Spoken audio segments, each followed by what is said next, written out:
Hey folks, today we're looking at SpaChoice. This is 472-3. This is a re-energizing hot tub shock.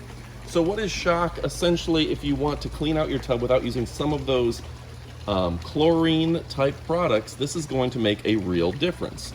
So I'll give you a close-up look to the product itself, then we're going to talk about putting it in the actual tub you see behind us. So my hot tub is about 1,500 gallons. And this says that you should add 2 ounces for every 300 gallons. So 2 times 5, we're gonna want 10 ounces. Now this is an 8-ounce cup. I'm gonna go a little shy today. I'm just gonna put about 4 ounces in. You can always adjust accordingly. So I measure off about 4 ounces. This isn't an exact science here, folks. A little shy, there we go. Oxidizing shock. Now you're not going to, in fact, you can see I've used the entire product. So we've got about 4 ounces left. I'm gonna have to go ahead and resupply. They've got a 2-pack available on Amazon. And then you're just going to pour it into your hot tub.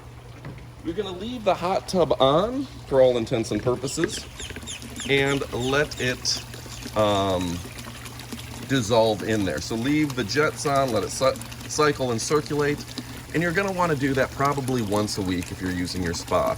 Get all those organic compounds out of your spa. This is absolutely fantastic. Order today, you won't be disappointed. Get a 2-pack, it's fantastic.